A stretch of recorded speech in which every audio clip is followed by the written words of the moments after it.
referem, em termos internacionais, os grandes casos da bioética, os grandes casos que fizeram furor nas últimas décadas e que as pessoas discutem em várias latitudes, todos esses casos foram casos que estavam em discussão no tribunal, que estavam em discussão a ser tratadas, decididas pelos juízes. E a ser decididas pelos juízes em função de quê? Em função de que padrão? Não propriamente em função de padrões morais, em função de princípios morais, mas em função do direito. E, em grande medida, em função do direito constitucional. Direito constitucional porquê? Porque se é a lei aprovada pelo Parlamento ou pelo Governo que, em primeiro lugar, trata destas questões, esta mesma lei, que incide sobre estes temas controversos de bioética, esta mesma lei está imediatamente sujeita a dois parâmetros de controle diferentes. Está sujeita ao padrão moral da bioética, que a bioética procura fornecer e que procura estudar, mas também está sujeita ao padrão de constitucionalidade, ao padrão da Constituição.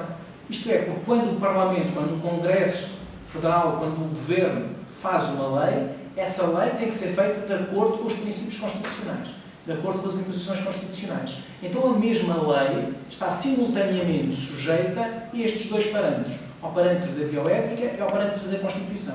Quando eu falo ao parâmetro da Constituição, significa dizer, porque é a Constituição que garante os direitos fundamentais, significa dizer que esta mesma lei está sujeita a um controle com base nos direitos fundamentais. E, portanto, nós temos aqui este primeiro ponto irrecusável de convergência, que é o facto de a mesma lei pode ser apreciada, pode ser refletida segundo dois parâmetros. Parâmetro bioético, parâmetro dos direitos fundamentais. Para nós, juristas, digamos que estaremos mais próximos deste segundo parâmetro pelo menos quando eu digo juristas, mais os juristas de direito público, os constitucionalistas, no fundo o nosso tema é este, é ver em que medida as leis são ou não conformes com os direitos fundamentais.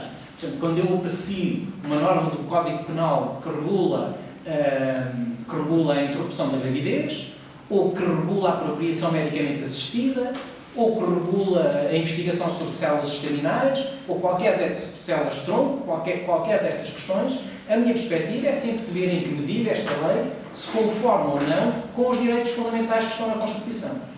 Já alguém do domínio da bioética faz a mesma análise, mas verificando em que medida esta lei é ou não conforme aos princípios morais, aos princípios estudados e desenvolvidos pela bioética.